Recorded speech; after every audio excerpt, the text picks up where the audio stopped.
Hey, everybody, welcome back to the Hunting Matters podcast brought to you by the Houston Safari Club Foundation. Our guest today is Mr. Wayne Saunders. He is a retired lieutenant conservation officer with the New Hampshire Fish and Game Department, and he's founder and host of the Warden's Watch podcast. And you can check out all of his credentials and more information about Wayne on the liner notes of the show today. So, Wayne, thank you so much for joining us. Appreciate it, Joe. So, what part of you're up in New Hampshire still, living there? I am a northern, so I am probably 15 minutes from Vermont, 20 minutes from Maine, and probably an hour from the Canadian border. So nice. It's right up in that upper part too. So just the northern White Mountains. That's awesome. I bet it is beautiful country out there. It is beautiful country. Part of the world I've not specifically visited. So we're going to talk about a variety of different subjects today for our audience. I'm going to kind of go back a little ways. So you became a conservation officer or had thoughts about being a conservation as a kid, right? I did. How did that start? Is that a family thing, or is that just something that popped in your head? Because I'm picturing myself a senior in high school when the guidance counselor goes, "Well, what do you want to do with your life?" I'm like, I don't know. Yeah, exactly. No, I knew probably from the age of 6 years old. My dad started me off hunting very young. I had an unloaded BB gun to start to learn hunting safety. So at 5 years old, I was out probably toting that unloaded BB gun and graduated to a loaded BB gun. And about the age of 6, we were actually grouse hunting, and we had just flushed a grouse. And my dad was kind of stalking. It just had flown up, and he thought it landed in the old logging road. So he was just kind of stalking up there. And I'm watching him. And as I hear something behind me, and I turn around, and here is this big man in green with a Stetson on. And and he does this shh sound to me, So I'm like, I'm not saying anything, I'm a 6-year-old kid in awe right now. And my dad's, and all of a sudden he looks back and he sees the game warden, and he comes back, and the game warden checks him in the woods. And as the game warden leaves, I said to my father, I said, "Who was that cowboy in the woods?" And that's kind of what started my wanting to be that cowboy in the woods. So I actually co-wrote a children's book called The Cowboy in the Woods. So it's the first in a game warden series that I've been writing with an outdoor educator too. So that's available on Amazon, Cowboy in the Woods, and doesn't exactly mirror, but a lot of it does mirror a young man meeting somebody in the woods, so to speak, and that love of the outdoors starting to be embedded. And I'll give most of that credit to my father. Hunting, fishing, we did it all. We did, I thought everybody went out and caught 25 white perch and came home and filleted them and put it in the freezer so we could eat. Or, went hunting and, butchered a deer in the garage and things like that. So, so my dad was the basics of that, bringing me up, teaching me. And along those, I started doing ride-alongs at age 15 with the local game warden, Sergeant Bob Bryant, and I did ride-alongs right up till I got hired in 1995. So it was focused. I actually was an electrician's apprentice from age 15 to like 20. I ran a crew at 18 years old. My boss wanted me to take over the business in the worst way, and I'm just drilling holes and stuff's falling in my face. And I'm like, you know what? We do this once, and I want to be a game warden. I've wanted to be a game warden since 6. I had a take-home truck at 18. How many 18-year-olds have a nice brand new? It was a Chevy S10 back then with a 5-liter engine in it. It was awesome, Joe. It was a hard decision, but not a hard decision to follow your passion. That says a lot about you, about your drive and determination, and that you kind of identified, where your place in life was going to be so early. Most kids don't do that. What was it, about that initial interaction with the game warden? Was it the badge? Was it the gun? Was it the stature? Was it everything? It was everything into your eye, into your brain. Yeah. Remember back when you were 6 and you saw the most amazing thing that you ever saw, the gun, the badge. The Stetson is a big thing to me. Yeah. Always will be. And, it was funny when I was lieutenant, when we served search warrants, we did them in Stetsons in my district. And we had another officer come up from another district to serve as search warden in our district. And unbeknownst to me, I said to him, I'm like, yep, we're ready. Just go grab your Stetson and you can jump in with me and we'll go. And he looked at me. He's like, you're kidding, Lieutenant. And behind me, I had three guys, one of my officers, and I guess they all shook their head. No, he's not kidding, together, unbeknownst to me. And I'm like, no. And, that's the way we did it in the North. And, it has that impact on people when you're wearing that Stetson. It's especially in the East. You probably experience a lot more Stetsons out on the West Coast, the East Coast. You're either wearing that trooper hat, the flat brims, or you're wearing the Stetson, which is, iconic to the game wardens in the Northeast. Yeah, it definitely is. Yeah, the Stetsons here is like an appendage. I mean, everybody's got one. Everybody's got one on that and a pair of boots. I mean, it's pretty much it is what they think it is, especially amongst a lot of my friends. Capital Farm Credit understands that there's something about the outdoors that pulls you in. Could be the fresh air, the colors, the smells, the animals, the freedom. It's all just a part of who you are. And with our recreational land loans, you can purchase land for whatever outdoor pursuit you please. That way, the outdoors won't just be in your soul, it'll also be in your name. To learn more, visit capitalfarmcredit.com. Together, we're better. Hunting Matters is presented by Copendero Indoor Archery Pistol and Rifle Range, your premier indoor archery pistol and rifle shooting destination. Located in Oak Ridge North, right next to the Woodlands, Copendero offers two 25-yard pistol ranges, a 100-yard rifle range, and a 25-yard archery range. Whether you're honing your skills or just starting, Copendero has everything you need, including rentals, classes, a retail store, an in-house cafe, and a VIP lounge. Join Copendero today for an unmatched shooting experience. To learn more, go to copendero.com. So when you joined New Hampshire Fish and Game Department, that was in 1995, correct? Mm-hmm. Okay.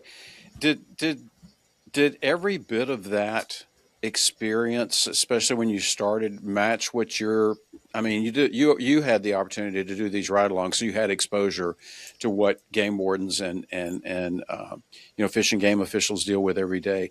Did it, I'm guessing everything that you could possibly imagine lived up to the dream, right? It did. It did. I mean, when they roll in there, they give you a cruiser, they give you a gun, they give you so much equipment that it's unbelievable. It's just, you're like a kid in the candy store that first trainee year. You're bouncing around the state. We have a small seacoast that we do all the coastal enforcement as well. So the game wardens in New Hampshire learn the coastal aspect, and then we have the mountains, and we do the search and rescue. By law, we're in charge of search and rescue, and we do it well. And we do a lot of it. That's probably what sent me into retirement. It sent my former boss, into retirement. And if the guy that had my job right now could retire, he'd be gone today. And search and rescue is we're close to Massachusetts, the Boston area, and the White Mountains, home of the world's worst weather. Mount Washington was in my district. So the last day I signed off on top of that mountain. So it's a lot. You can get 5 calls a weekend, or you can get 35 calls a weekend, and you're just dealing with it on a constant basis. So, besides the that's a beautiful area, obviously, and it's physically demanding. What else about being in law enforcement there makes that environment uniquely challenging? You are the state police backup. You are the local backup. They are your backup. You work very closely with Border Patrol, those types of things. You work very well together, and you are part of law enforcement. I think as you get more population, you can be your police department's probably your police department. You don't see a different uniform when you go to a call. When a trooper needs extra help, he's going to a domestic, a game warden's jumping in. A Border Patrol guy is coming along. Those are the resources that you're getting. It's rural law enforcement in a nutshell, and your backup. I mean, I always encourage my guys to work together, because your backup could be an hour away if they could find you. Yeah. And so I'm like, hey, jump in together, work together, drive each other. That's the best part, having four eyes instead of two eyes to work. But, we worked very, very, very closely with other law enforcement. To the uneducated and uninformed, a lot of people think game warden, they just go around checking limits and they're checking licenses. And you touched on it. You guys did search and rescue, did a lot of things outside of that spectrum. Kind of walk me through. I'm asking this like I said from an uneducated standpoint. Kind of walk me through a typical day of a law enforcement officer, game warden, up in your area. Besides those things, checking licenses and limits and things like that. I know every day is probably different. Each day has its own unique set of challenges. But I mean, you get up in the morning. Do you cover your territory? Do you go into the office? What's it like up there? The best part of being a game warden, it depends what season it is what you're doing. Yeah. So, and that's me. I love changing my job and having that get up in the morning, and you may have a plan and it may be very important to you, but that can change whether your lieutenant calls you and changes it for you, or whether just something comes up that you have to address. When I started this job, the moose population in northern New Hampshire and Maine was off the charts.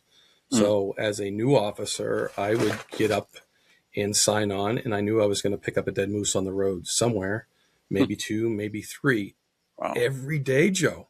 Wow. If they pick up, a half dozen a year now, it's a lot. So, populations have changed. The job's changed with those. But that was a big part of my job initially. We were responsible for picking up those. So we take snowmobile trailers, flat snowmobile trailers, come-alongs, and depending who was on and who was off, that's what we started the day with. Was typical when I started, but of course that's changed. And the other thing that changed, we didn't have turkeys we were hunting really when I started. The turkey populations exploded. So we did a lot of stalking of trout and stuff in the spring. Well, we didn't have to do anything else, but all of a sudden turkey population booms, turkey hunters are booming. Now we're doing turkey law enforcement in the spring, where we used to do a lot of stalking, and now we're having conflicts here, stalking, working turkey hunters, and then a search and rescue gets thrown in there. And that's a mess because you've already got these trucks scheduled and you're supposed to bring them out and put fish in the water, and you just called to a search and rescue mission. And it's turkey season. You planned on, working early, stalking fish, and then going about your day. And, it's all messed up. And you're going up to the top of Mount Washington for a broken ankle. And in that time of that shoulder area where we're stalking fish in April and May, it's still gnarly up on the mountains. There can be snow. There's snow on Mount Washington usually until like July. You can still see snow. So it's really depending the time of year. I mean, of course, the fall we're working hunters. We still have a moose season. It's nothing like it used to be, but we have moose season, deer season, just like everywhere else, is a big deal. So we work that, and we work that hard. Opening of small game for us is really good. Rough grouse. We have a lot of rough grouse in the North Country, and we have a lot of timber company land with a lot of access. So, we may be throwing out a grouse decoy for a while and then just, checking some hunters along the way. So it's always changing. In the winter, I'm jumping on a snowmobile. I ride snowmobiles from my house. And it was my cruiser in the winter. You'd jump on that and you'd ride, you'd do DWI arrests, you'd do speeding enforcement. You were the trooper on the snowmobile. So it was such a variety, and that's what made it so awesome. Just when you got bored with doing something, if people have ADD, just come in to be a game warden, because it's going to be constantly change and constant adaptation, and it's a fun job because of that. I mean, I always tell people I can't remember the bad, and I can only remember the good as a retiree. So, and then I talk to the guy that took my job, and then he starts reminding me of the bad. Yeah, exactly. Yeah. Oh, yeah. I remember those days. Yeah. Are you looking for an investment that goes beyond the ordinary? Wildlife Partners is the nation's leader in breeding and consulting for the exotic wildlife industry. When you invest in wildlife, you're not just acquiring a 100% tax-deductible asset, you're playing a vital role in the conservation of endangered species. Do you own land? You can turn your ranch into a profitable wildlife-driven business. And even if you don't own land, that's no problem. Wildlife Partners offers unique opportunities for non-landowners to invest in conservation while enjoying significant tax benefits and potential cash flow. Hunting Matters is presented by DEA Ranch. Are you looking for the ultimate South Texas hunting experience? Then look no further than DEA Ranch. DEA Ranch offers some of the best whitetail and exotic game hunts in South Texas year-round. Whether you're looking to fill your freezer or put that next hunting memory on the wall, their professional guides are focused on ensuring each client has a memorable and exciting hunting experience. DEA Ranch offers guided hunts, professional staff, chef-prepared meals, trophy preparation, and more. To learn more, go to dearanch.com. That's dearanch.com. During your time as an officer, did you find generally overall that the public was pretty accommodating to you, or was it, let me back up a little bit. We watch these reality shows. I do. Mm. I love the game warden shows. And I've actually had some guys on the podcast that have been, subjects of those shows. And I know I was another one now. yeah, exactly. I love those shows, and I was actually involved in television production, outdoor hunting shows, and that sort of thing for a few years. And the producers, the guys behind the cameras are like, they're always used to say, "Never let the truth get in the way of a good story," because we got to sell television here. I've heard that. What generally is the perception when you roll up on a hunter in your part of the world? Is it generally like, oh gosh, here we go, or is it friendly, or is it a mixed bag? Generally, it's friendly. Yeah. Generally, yeah, it's friendly. Sometimes you can tell. I will say game wardens, I think, are extremely perceptive of people. So I can tell generally, I mean, not probably when I started, but as, after that 5-year period, you're starting to read people pretty well. And you're starting to understand as soon as you say, "Hey, how you doing?" Whether they kind of stiffen up. You're just reading that body language, and you're going to kind of know what kind of, if there's a problem here that you want to dig, or they're happy to see you. And everybody has a sense, and game wardens got to remember this when they're getting checked, that there's a sense of uneasiness there, unless they're really good friends with you. Yeah. So, but there is a sense of uneasiness, and we try to break that down. We have regulations that we got to just check and enforce. We got to make sure they're licensed properly. If it's duck season, they got to make sure they got a plug gun. If they got the non-toxic shot, there's a lot to do there. And some people get very uncomfortable with that. So my first thing was always, "Hey, why don't you guys unload your shotguns for me? So just in case, let's make this thing safe." And they unload their shotguns, and that just makes it easier on everybody. I used to check plugs consistently. I'd put 2 rounds in, and I'd try to put that third one in their magazine. If it didn't go, that was fine. I'd hand it back. I'd hand the extra shell. When we leave, why don't you just load that, okay? I did have one incident where I was checking I was a refuge officer for U.S. Fish and Wildlife in my career as well. I was out in Washington State at Umatilla Refuges, and I just remember I was checking this guy. We were in knee-deep water, and all of a sudden, like 300 mallards landed while I was checking them. And he just was like, "Can I shoot those?" And I'm like, "Absolutely." So he loaded up real quick and shot his 3 shells with me standing there. Joe, how many birds do you think you got? None. None. None. You hit it. None. Flock shooting. Yeah, exactly. Yeah, I've seen that. I've actually witnessed that firsthand before. Oh, it was something, and embarrassing at the end. So for sure. That's human nature, though. I mean, I'm rolling through my neighborhood, and I know that, I don't know personally, but I see the constables that work my neighborhood, and I wave at them and stuff. I think it's human nature, kind of like, okay, I need to make sure I come to a complete stop here. Mm-hmm. And you're not doing anything wrong, but guy walks up or a lady walks up with a badge and a gun, you're like, okay, it's kind of like mom and dad are in the room. You got to be on your best behavior. And absolutely. It makes people nervous. I think that's just human nature, but the attitude definitely changes when they're like, "I need a game warden," or "I need somebody to help me." I'm sure that's the role. The roles change tremendously there. You dealt with, like you said, picking up, roadkill, poaching investigation, search and rescue, and all those things. What is To you, from your perspective, what is the most demanding part of that job, both mentally and physically? For New Hampshire, it's the Yeah. search and rescue missions Yeah. because, yeah, we have, mountains that they don't have anything on the top of them. You look at the Western mountains, yeah, they're 14, 15,000 footers. But at what spot does the growth stop? Ours stopped growing at 4,000 feet. Okay. The weather, there's like 3 weather systems, they say, that meet in the White Mountains, and it gets gnarly. And it's granite, so not a lot of stuff grows on there. So we have, topless mountains at 4,000 feet. So Wow. it's substantial. And I've been on some gnarly search and rescue missions where it's the day before Thanksgiving, and I'm hiking Mount Washington looking for someone that's lost. So we think, and going up there, it is snowing so hard. I can't see. We're running off of GPS, and that was when GPSs were fairly new. So I didn't really think I was putting all my faith in it, but we were. We were going so there was 2 of us, me and actually the Colonel, Kevin Jordan, was with me that night. And these cairns are used for navigation above tree lines. So they piles of rocks are the cairns.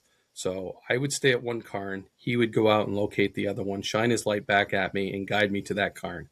And that's how we navigated the day before Thanksgiving across the ridge line. And it was just unbelievably gnarly. Now, the next day, Thanksgiving Day, I'm on a search and rescue mission. We're doing the same search and rescue, last name of Chaput, from Canada. And we're doing line searching now from around where her last location was. And the officer next to me says, "Wayne, I think I found her." And I go over there and I see there's a body there, and it's got like a raincoat. And in the back of it, there's all kinds of slits in it. And I instantly identify, this looks like a murder scene to me. So I called the lieutenant in charge, Todd Bugardis, and I said, "Lieutenant, you got to come here. We've located her." Well, he's like, "Is she alive? Is she moving? Do you need an ambulance?" And I'm like, "No, you need to come here." And he just keeps asking me, and I keep saying, "No, you need to come here." And here, I'm fairly new. I'm on, I've probably a few years, probably 5-ish. And finally, he comes to the scene, and he just does that glance, because I don't want to put this over the radio because everybody's listening. He glances, and he goes, "Now I get it." I'm like, I figured you would once you got to the scene. So now we're doing security on the scene. So we step off and we do security on the scene. It wasn't that far from a trailhead. So state police took over. The detectives came in. We'd been out quite a while, so we were able to go. I had Thanksgiving at the AMC Lodge at Pinkham that day. I was supposed to be the first time I ever had Thanksgiving with my wife's parents. It was before we were married. We were dating, but I was supposed to go have Thanksgiving. So just to give you an idea how my Thanksgiving went that day. So so the search and rescue for New Hampshire is probably the foremost. And like I said, we're really good at it. We've been doing it a long time. You come up through the ranks to doing just what I told you I did, to managing those as a lieutenant, managing those types of search and rescue, sending your guys out, on life and death missions for them. And that's tough. I've had guys in downpours over 4,000 feet, asking them, "Hey, can you guys stay out? Because if you guys come down, it's going to take me 4 or 5 hours to get a team in place, and it's going to be light in like 3 hours." Yeah. So, and they understood, but they didn't like it. It was, severe downpours. They were not happy. But I was right. When it turned light, they were in place, and they actually located the subject. So they like, "You made the right call, but it sucked. We want you to know that, Lieutenant." I'm like, I get it. I get it. Yeah. So Maine and New Hampshire are the only ones that really do that search and rescue mission. It starts to water down the sheriff's departments. The state police in Vermont is in charge of it. I don't know if anybody really does it the way we do, and it's because of those White Mountains and Mount Washington. Every year we have people die on that mountain, and it's usually weather related. They just get out there and they get in and over their heads, and they hadn't planned, and or weather's weather. It's going to sneak up on you sometimes. 100%. You hit the nail on the head, Joe. And you would think with all the information out there, people would understand, but they don't. They don't. Yeah. They they underestimate. They don't bring their correct gear. We're constantly in April telling them, hey, it looks like a beautiful day down here on the ground, but you start climbing the mountains, there's ice, there's snow, and it can change very quickly. New England's known for quick changing weather. And like I said, those three different weather patterns emerge right there to make it probably one of the most dangerous places in the United States, especially at that level, 4,000, 6,000 feet. We had a woman freeze to death, and I think that was what she underestimated. So she just looked at the weather and thought that she was going to beat it. And another thing, those type A people, when they put it in their schedule, they really mean to do it, and a little weather's not gonna take that away. So Right. yeah, that's what I've found. Nobody wants to imagine an emergency on a hunting trip, but when the unexpected happens, you want the team of medical and security experts at Global Rescue to be there for you. Global Rescue Operations Centers are staffed by experienced personnel, and you'll always speak to an expert on the first call. Global Rescue provides unparalleled capabilities to transport members to the hospital of their choice, not just the closest. So trade what-ifs for peace of mind with convenient travel services designed for the unexpected. Learn more at globalrescue.com/huntingmatters. In the heart of nature, give your deer the nutrition they deserve with Record Rack Deer Feeds. The premium feeds support antler growth and overall herd health. Whether you're a wildlife enthusiast or a dedicated hunter, Record Rack Deer Feeds provide essential nutrients for a thriving herd. Choose Record Rack Deer Feeds for optimal deer nutrition. Visit recordrack.com to learn more. It sounds like during your time as an officer, you guys obviously had some very unique challenge based on your geography. Did you ever have teams come in from the West or from other places come in and train with you guys and work with you guys? Because it sounds like you kind of had it down to a science. Not really. Okay. The Navy SEALs train in the area. Right. So, and I only knew that because one of their aunts lived in the area, and when the team was in, they would always visit. But they train in the whites, so every now and then. So that's kind of interesting. But no, not really come in and train with us. We have volunteer groups that volunteer. They're mostly hikers, outdoor enthusiasts, and they sometimes are better than we are because that's what they do, on their hobbies, and they're extremely good at it. The Mountain Rescue Service, when it's beyond us, we call the Mountain Rescue Service, and that's a nonprofit, and they come in to do those types of things. So, because there is stuff that is beyond us, the high angle search and rescues when rock climbers get hung up there and things like that. We're trained to do it. We don't. We call in somebody that's more trained, and they do it, all the time. Because you can only train so much. There's only so much you can put into a game warden and expect out of him. Yeah. So, you're stocking fish, you're working turkey hunters, and you're doing search and rescue, whitewater rescue. It just goes on and on and on. And there's only so much you can do. We do a lot of specialized teams. Because of that, we have a specialized search and rescue team that operates in the winter over 4,000 feet. So they get special equipment, they get special training. So those guys work with the MRS, the Mountain Rescue Service guys, closely. I never did that. We didn't have the team until I was an older game warden. And frankly, I'm kind of okay with not joining that team. That's when you add winter weather, it gets so extreme. Yeah, I have a great deal of respect for people who have expertise in their fields, and it's like the old saying, you never guide the guide when you're out hunting somewhere, and I rely on those people who are experts, resource experts in those areas, and I'm sure you guys do too on a daily basis, especially with all the things you had on your plate. Let's go back to 1997. Okay, so you were shot in the line of duty. You were attempting to apprehend a murderer. Which was part of a big, larger investigation, I believe, and correct me if I'm wrong, that involved multiple murders across the state of New Hampshire. How did that experience change you personally and professionally? Yeah, that's a great question. It did change me significantly in the way I responded to things, the way I started handling things, things became like a lot more serious. As much as I love my job, Yeah. I think I took things a lot more serious from that point.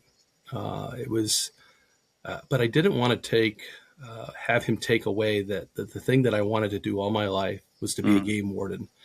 And I wanted to come out of this on top of it and be able to do a whole career, because that's what I wanted my whole life. So I didn't want to take that gunman that shot me and murdered 4 others to give him that. So I worked very hard to come back. I went through counseling, which was a huge thing. Yep. We're talking probably 28 years ago, when counseling probably wasn't the coolest thing, or it was just starting. And I remember, my colonel actually told me he didn't order me, but it was pretty much in order that I was going to counseling. So, and I remember the first day I was like, I didn't want to go. And I'm not going to tell them anything. And I open up this door, and here is this very attractive lady. And in my head, I'm doubling down. I am not telling her anything. Yeah. But within 30 minutes, I was spilling my soul, and it was because I was ready to blow up, Joe. I was to that point where I was holding so much in that I had to get it out. And I got it out, and went to counseling probably for almost a year. And I remember going in to see my counselor again. I walked through that door, and she's like, "You don't need to be here, do you?" And I'm like, "Nope." And she's like, "Good. Call me if you ever need to see me again, if we need to do some, updates or do some stuff." And we kept in touch my whole career. And my last day when I retired, I called Paula Booth and said, "Thank you." Yeah. No. Yeah. There's there's even to this day, there's a stigma affiliated with counseling, and so what's wrong with this guy? He's got to go talk to some complete stranger and tell him their problems. But I can imagine what a huge part of your mental recovery was to get back to doing the job that you loved. And was it kind of like, in your mind, was it kind of like, look, this is something I've been wanting to do since I was 5 years old. I'm going to get back to it. Now it's just a question of how do I get back to it? And obviously the counseling played a big role in that. Mm-hmm. And I was assaulted again within a year. So Really? yeah. So, and I think I shouldn't say forced myself into situations, but I wouldn't back down. I've always been like that. I wrestled in high school, and I just, I'm of that size that, it's just always the guy that was the scrappy guy. And this guy, I had to investigate a turkey case, and he was kind of a known agitator, little on the edge all the time. Yeah. And I stopped at a state police troopers against house before I went and visited this guy. And I said, "Yeah, I got to go down to talk to him about a turkey." And he said, he's like, "Wait, why'd you stop here?" I said, "Well, I was looking for some help." He goes, "Yeah, but now I got to go. I can't send you down there by yourself." And, as soon as we got there, we got out of the cruiser, we stepped out, and he charged me. The trooper ended up tripping him just before he hit me. And we went down, and we piled on top of him, and, ended up arresting him. And he ended up doing, 60 days in the county for an assault on me. So, yeah. Jeez. Yeah. So it was a good way to start a career. Yeah. I can't say that was consistent through my career, but right. I was young, and it was good to get that out of the way for sure. But there again, it just never, if there was a question to be asked, I was always asking it, uncomfortable or not, why is there blood in the back of your truck? Yeah. Where'd that come from? Right. So those questions, hair on the tailgate, things like that. Where's that? I don't see any registered deer on you still have your tags attached, and you got deer hair in the back. And, and going up to houses that, they shot the deer in the backyard. I got a call from an informant, and hey, I heard a gunshot. So went to several houses in the area, knocked on one. He answered, and he had a knife sheath on. It was empty. And I could smell the deer, Joe. I could smell the deer. And it was so funny. He's like, and he treated me like his best friend. Come on in, Wayne, come on in. And he went right to the bathroom and started scrubbing his hands. And his wife was sitting on the couch, and she couldn't talk. She was, fumbling, talking. And then he's like, "Well, how can I help you?" And I said, "I was here to report some shots fired." And he's like, oh, well, he's like, what would you like to do? I said, I'd like to look around. He's like, oh, good. That's fine. I'm like, he's like, where would you like to start? I said, your garage. And he's like, I can't let you do that. And I'm like, why not? And he's like, because I don't want you to get confused between legal deer and illegal deer. I said, isn't that kind of my job? Yeah. And he's like, yeah, I know. So he's like, so I can't let you look at the garage. I said, okay, like, how about the bait pile out behind your house? Okay. So when I went to my cruiser and I called my lieutenant who was down the way waiting for me, told him that we were going to end up doing a search warrant there so the gentleman could hear me. Yeah. So, and as we're walking around the house, I see this drag mark, and I said, hey, there's a drag mark here. And he's like, oh, that's for my son's deer last week. I said, really? I said, so I reached down. It was dark, but it was something shiny. I stuck my hand on it. I put my flashlight on. I'm like, that's blood. Yeah. I'm showing him that's blood. Yeah. And he's like, yeah. I said, it is fresh blood. And he just tossed his hands up. You got me. And we popped open his garage door, and there he was skinning a deer that he shot in his backyard. And it was a doe. It was out of season. So, I mean, those are kind of cool when you catch them red-handed. But that doesn't happen. But, who knows how you're going to interact with these people when you're knocking on the door at 9:00 at night over, an investigation. But in that case, it worked out really good. A little twist to the story. He gave me the gun. He gives me the gun that he used, and he takes this 22. That's an old beat up 22. And I said, are you sure this is the gun that you used? He's like, yep, 100%. I said, there is dust on the trigger. And he's like, oh, that's the gun. So we happened to get the round out of that deer, and it was a 243 round. So we went back to his house for the search warrant. And I said, you can give me the 243, or we can go through your house and look for the 243. Wow. So he went and got the brand new Browning 243 that he had, and I got that. So he's going to make you work for every bit of that one, wouldn't he? He made me work. And then, the sad thing, Joe, he went out and bought himself a crossbow. So I don't know. I don't think I curved him at all. I think he changed his methods. And crossbows are a lot harder to identify, if they're shooting out the back door in a bait pile. Certainly the edge of his curtilage. So it would have probably required a search warrant to go in there anyways. I could have we knew about the bait pile. It was pretty, the whole neighborhood knew. It was just that timing. Wow. That's I can't imagine the things that you've seen. We could talk for hours about the things that you've seen, witnessed, observed over the years. Are you looking for a smarter way to manage your document imaging and print environment? Dex Imaging delivers industry-leading printers, copiers, and fully managed print services designed to cut costs, boost productivity, and simplify your workflow. Whether you're a small business or a Fortune 500 company, Dex provides personalized local service with the power of a national network, so you get fast, reliable support wherever you are. Dex gives back, proudly supporting organizations like Houston Safari Club Foundation by giving through profit sharing. Dex Imaging, smarter technology, exceptional service, proven results. Visit deximaging.com or email Adam Montgomery at adam.montgomery@deximaging.com. Gunworks just launched a new rifle system. It's called Index. It's sized for adventure and engineered for extremes. With barrel lengths as short as 16 inches and a folding stock that collapses to an ultra-short profile, the Gunworks Index fits nicely in a UTV, a float plane, or across the seat of your truck without sacrificing accuracy.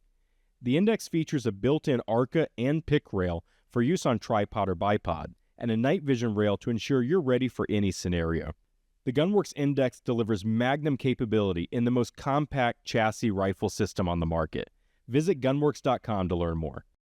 You've led teams, supervised officers over the years. What is in your mind are the qualities that define a good officer versus a great officer? Obviously, you've talked about some of those things. I'm amazed and intrigued by the observational skills and techniques and the immediate forensics that you have to do depending on the situation. But what separates good from a great officer? Somebody who really gets it and gets it quickly. Adaptability, and we've talked about that type of thing for sure. Combinations. I've never met a single officer that had everything, but you can put teams together that have skill sets that benefit each other. And if they're working close to each other, you create this team that is like off the charts. And I had a couple of guys like that. One was the investigator that took the time.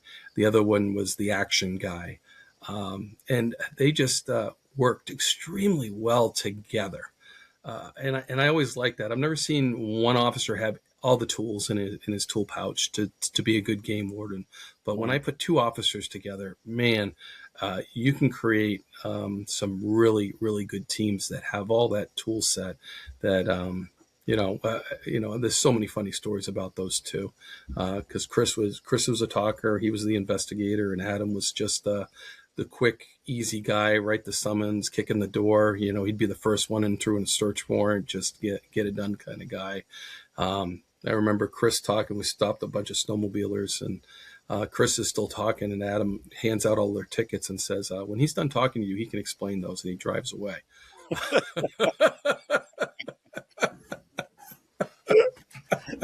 That's perfect. And they were probably the dynamic duo pair, then each of them having their own strengths. That's great. Yeah. And there's so many officers like that. The teams, individuals, boy, there's been some great game wardens out there. I podcast with a lot of them. The investigation skills are the off the charts, like those investigation skills. I love those because that's what I like to do. I like to peel back that onion. And it takes a lot of work and a lot of time, but all of a sudden you hit something that's concrete, and you got them. You got them. And it's just, it's so incredibly rewarding, not just for us, but for the public, for the wildlife, for everything. When you put that all together, you put that case together and you bring it in, and it's solid. I would say my experience, we put some solid cases together.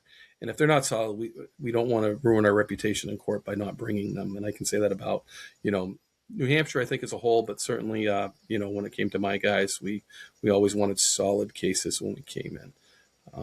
I think people forget about that. It's like people go, they're handing out tickets, or they're taking my gun, or, because I broke the law and that sort of thing. But you guys have to go to court. Oh, yeah. And in New Hampshire, we prosecute. Yeah. We go against attorneys. If it's not a felony, the game warden's in there prosecuting the case, and that individual may have an attorney, and he may do motions, and you got to do motions, you got to do discovery, and it's if it's not a felony, it's all on you, which is good and bad. It absorbs a lot of time, but it makes it really personable. It makes it really important. But we don't have the skill sets the attorneys have. I will say that, just because that's all they do is do their attorney stuff.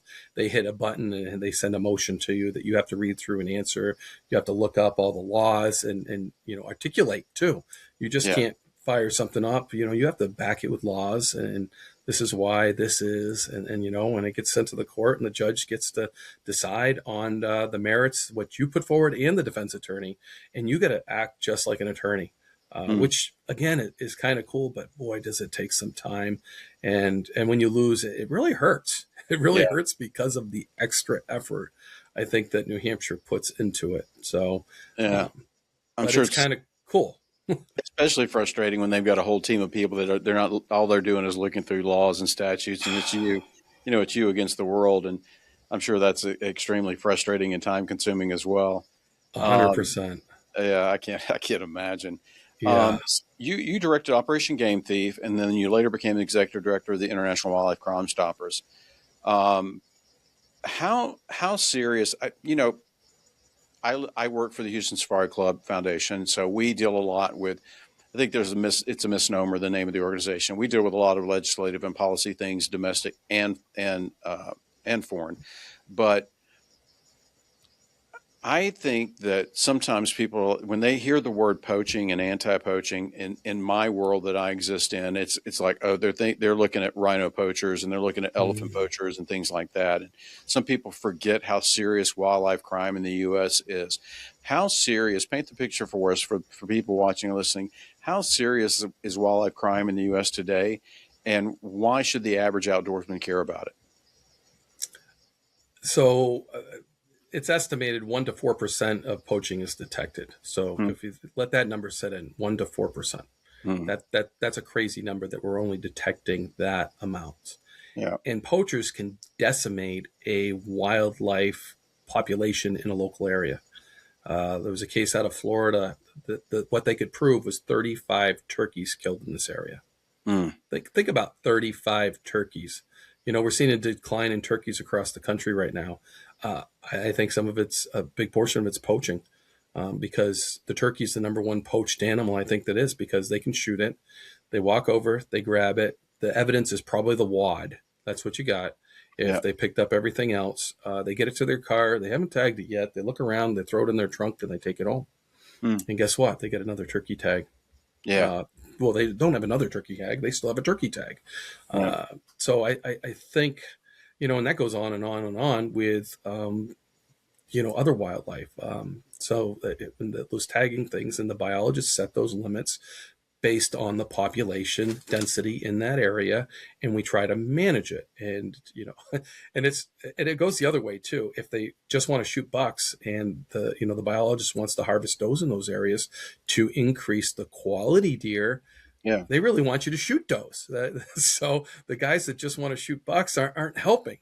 Shoot a doe here and there, because it's a management system, and Right. you really got to work with the management. But I think poaching is a lot more, because if you start asking the average hunter in North America, do they know somebody that poaches? And I bet the answer is going to be yes. Mm. And you think of all the people that do that, and everyone's going to answer yes. Maybe one's going to answer yes to the same person, but I think everyone knows somebody that cheats in the wildlife game. And that has a huge impact. The biologists, when they do that, they throw in, poaching as a data point. They'll put in some there, but again, I think they're putting it in way too low, because we're only detecting 1% to 4%. Sure. And I'm sure it's much, much higher. This episode of the Hunting Matters podcast is brought to you by B&B Taxidermy. Since 1983, the Baird family at B&B Taxidermy have been the premier experts in trophy mounts. Whether it's African, North American, global, or exotic, B&B Taxidermy will provide design, artistry, and attention to detail that you won't find anywhere else. B&B Taxidermy can also design and decorate your trophy room, showcase, or office with custom dioramas built to suit your space. Check out their showroom of exotic trophies on Jones Road in Houston, or visit their website at bbtaxidermy.com. B&B Taxidermy, proud supporters of the Hunting Matters podcast and Houston Safari Club Foundation. This episode of Hunting Matters is brought to you by Republic Boot Company. At Republic Boot Company, we don't just make boots, we craft heirlooms. From premium custom and stock boots to handcrafted leather bags, belts, and accessories, everything we create reflects Texas heritage and timeless quality. Our Houston craftsmen use the finest leathers and time-honored techniques to deliver style built to last. Whether you're stepping into a new pair of boots or carrying a signature leather bag, experience craftsmanship the Republic way. Visit Republic Boot Company and discover quality made for everyday life. Learn more at republicbootcompany.com. But, for the guy that's hunting around his area, if a guy poaches a couple big deer, that's less for you. It's less for breeding. It can have a huge impact. And I think everybody that's listening, if they think about, do you know someone that cheats? Everybody thinks the poacher's the guy with the night light that goes out and shoots him at night. It might be the guy with the big pile of corn behind his house that, shoots him from the bedroom window. And I think there's a lot more of that going on than we know. Right in the backyards, the poachers, because when you go out your backyard, I can't find your truck. Yeah. So I haven't tied a truck to it. It limits your evidence. So I got to now tie that in somehow, some way, which I'll bring in the Operation Game Thieves, the TIP programs that turn in a poacher. Every state has a different name. I wish we all had the same name for branding. Yeah. So that's important. But, Operation Game Thief started in the 80s and it's been going up through.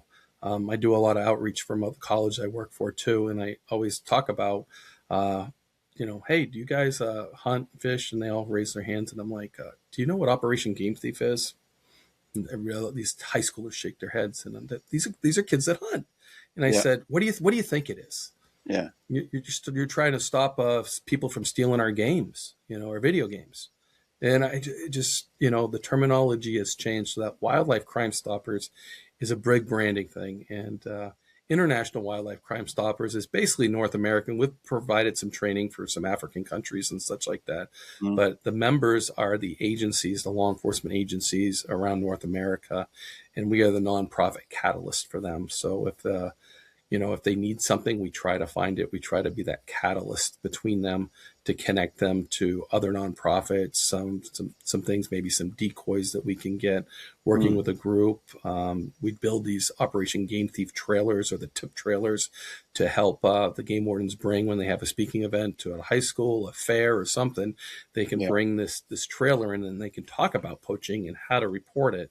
Because that's the other big aspect. We can talk about poaching, but we need to report it. And every state and province has a way to report poaching. So, and now it's getting really, really handy with our phones. I work with a group, an app called Hunt Regs. Hunt Regs, we started probably 4 years working together, and we started at the National Wild Turkey Conference when these two kids came up to the Ohio booth where there was two game wardens working, and all of a sudden I see two game wardens pointing at me. And that's never good, Joe. That's never good when they're pointing at you.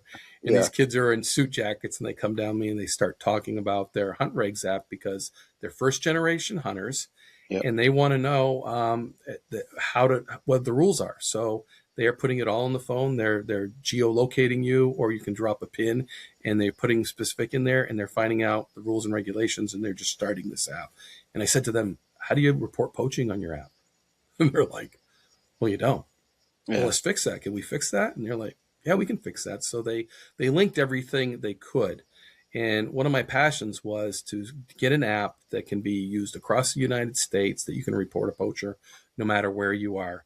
And Hunt Regs did that. So they either linked the site to do that, or we worked with them because an app was very expensive back then. We were looking at like $130,000 to create an app for International Wildlife Crime Stoppers. And that was just on an iOS, the Apple platform. Then when we were going to have to go to the other, we're going to have to throw another $80,000. So we're talking $200,000, just for an app. That's great. But so these guys actually took on that challenge, and now they work with states, and they provide that free for the states to the Report a Poaching program. And I think we're up to 8 states that are actually taking advantage of it. So, and I hope more and more come. So, you come from Texas to New Hampshire, you get the Hunt Regs app, you see something, you can report it right away. It's a good system. It has good officer. Game wardens created it. We sat down with those guys with a team across the country, and we put together what we wanted as an app as game wardens. And it was kind of funny, some of the things, did they have a sticker in their, rear view on their back? Did they have any stickers on the back of their vehicle? Because let's face it, I might have a Browning sticker, stuck there. That's important to a game warden. Sure. It may not be important to anybody else, but it's important to me. So, so that's the kind of thing. But I think poaching is definitely, it's changed. It's definitely changed. Our people have changed that are poachers. You're either born into poaching, and you come up and you're brought through it. So it's, it's generational. Or a lot of these kids that I'm doing these podcasts with, these officers, they want the thrill of killing something. And they're going out and they're just killing. They're getting guns and just killing. And it's like, it's crazy. Yeah. It's just crazy. Serial poachers, I called them. It was just, I did a case in Connecticut where these guys had killed, probably hundreds of deer when it came right down to it. Again, it's what they can prove, but these guys were going around this area killing hundreds of deer. And, that's got to affect the population. It has to. Just shooting them and letting them lay, or? A lot of them letting them lay. The bigger bucks they were getting, and they were taking the bigger bucks and cutting their heads off and leaving the rest. And it was, here it is, Connecticut, when I think of Connecticut, I think of lots of population. There is some rural settings, farms and everything, beautiful areas in Connecticut as well. But I think, some of this was, off of, backyards too. Wow. One thing game wardens with crossbows is a really big tool in night hunting. And you look for a broken mirror. If there's a van with a broken mirror, that might be that they shot a crossbow out the passenger side and broke their mirror because of the impact. Yeah. So that was something we looked for. And believe me, we found it. Yeah, that's crazy. I would have never thought, thought of even looking for that. Hmm. Um, Tell us a little bit more about International Wildlife Crime Stoppers. What is your main goal? What is your main mission, and what do you guys do? So we're kind of the parent company to all these Operation Game Thieves. We have a Okay. conference every year. It's being held in Maine. We bring out new information, new technology, and I will tell you, the reporting things per state, depending who is in charge, and no offense to the colonels or anything, Yeah. it gets fed or it doesn't. Somebody doesn't think it's important, then we don't see a state there for a few years, and all of a sudden, and the next guy comes in charge and says, "Hey, what happened to our Operation Game Thief, our Turn Into Poacher program? Nothing's going on here. We're not getting anything, coming in. What's going on?" And all of a sudden, they're back at International Wildlife Crime Stoppers, and we're working with them to bring their program up. And I'll tell you a huge success story. West Virginia is doing an incredible job. They've come to our conference. I think this will be their 4th conference, but those guys came in with a 1-800 number and nothing else. And we gave them the tools, and they will tell you to bring their program up to where people can actually report and get that connection. And those guys are very, very thankful that they came to the conference. And one of them is a board of director now. So that's our mission, is to prop up these and give them the best. But we also add that we're that nonprofit catalyst to wildlife law enforcement, to the agencies, because some states, depending how you get your funding, they may need a decoy. We just built a trailer in Virginia for Turn Into Poacher, Operation Game Thief there. The colonel there is so happy. Since he started, he wanted an Operation Game Thief trailer in Virginia. Hasn't been able to do it. NWTF and International Wildlife Crime Stoppers work together, and he has one. He's going to be able to complete a mission. You think of the size of the state of Virginia, and these trailers. I mean, think of how many events that they do, educational events, and they need to take their officers. Their officers are going, "Hey, grab that trailer and talk about poaching, how much it's affecting us, but also how to report it if you see something." I love the TSA. If you see something, say something. Right. Even if you think it's wrong, it's worth a call, just so we can flesh it out and see, because you would not believe the cases nationwide, across North America, that come in on these hotlines. It's amazing, the quality cases, the undetectable things that people see. They turn in. I've had wives turn in their husbands. I've had enough of this. He's doing this here, he's doing that there. And it can be all anonymous too.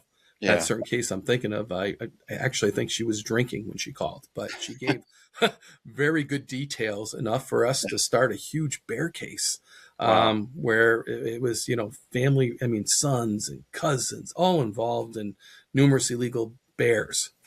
So just amazing what these systems do. And, and that's what our job is to help all these states and provinces, or any place around the world, if to help build them up so they can get that information, and to work with them to do that. We supply some decoys where the budgets don't allow for decoys. We'll do some deer decoys here and there, and turkey stuff. But it's the information that we're really focused on, helping the states and provinces gather that information effectively. Yeah. Man, that story is a typical case. Don't make mama mad, because she's calling game warden. The Houston Safari Club Foundation is a 501c3 nonprofit organization that supports the future of hunting and conservation. Wildlife and habitat conservation, youth education and outdoor experiences, scholarships, and anti-poaching efforts are just a few of the programs supported by this organization. Monthly events, an annual convention, award-winning publications, networking opportunities, and valuable resources for hunting knowledge are just a few of the benefits of being a member of Houston Safari Club Foundation. If you're searching for a group of people dedicated to protecting the future of hunting, look no further. Join Houston Safari Club Foundation today at wehuntwegive.org or call 713-623-8844. So true. So true. I Man, got plenty of those cases too in my I mind. bet.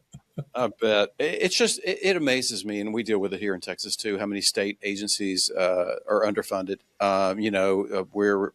We run a grants program. That's one of the benchmarks of what our organization does, and we're always being asked, can you provide some additional grant funding for thermals or whatever? It's shocking to me that state fish and game agencies are underfunded. That word should not be used in my opinion, in the same sentence that state fish and game agencies are underfunded, but they are Right. a lot. And we bring in money. People travel to hunt and fish in Yeah. different locations. We are a tourist hub, so to speak. So I would agree. We should be, some of that tourist tax money should be coming to the fish and game departments. Some states do. Yeah. I think of Missouri seems to be well funded, but I think they get, and don't quote me, I think it's like 1% of rooms and meals taxes or something, Yeah. or something like that. But it's significant. We both know small towns, and a lot of states wouldn't exist if it weren't for hunting and fishing. Especially it's like college towns. They double and triple in size during hunting season because people come in there and they stay there and they support the local economies and communities. So it's just that I think that Missouri model could be one that could be considered to be duplicated in many states. Man, we could talk. I've got so many more questions, but we're just about out of time here. I want to go ahead and give your information out. So Wayne Saunders, Executive Director of International Wildlife Crimestoppers, thank you so much for joining us. And you can check out their website, wildlifecrimestoppers.org. And of course, click on all their social media and follow them and support this organization. And Wayne, I just want to personally thank you for your service in the line of duty and what you're continuing to do today to help the future of conservation, wildlife, and habitat. I think it's an honorable thing that you do, and I really appreciate your time joining us today. Oh, the same here, Joe. Thank you so much for having me, and we can do a round two if you want to, anytime. We're going to have to, because I've got like 2 pages of questions I didn't even get to. But thank you so much for your time, folks. Wayne Saunders with the International Wildlife Crimestoppers, and that's about all the time we have for this week. But join us next week on Hunting Matters, brought to you by the Houston Safari Club Foundation. Wayne, have a great week. You too. Thanks, Joe. Take care. Hunting Matters is a Houston Safari Club Foundation production. Please rate, review, and subscribe wherever you listen to podcasts. For questions or more information, email us at info@wehuntwegive.org.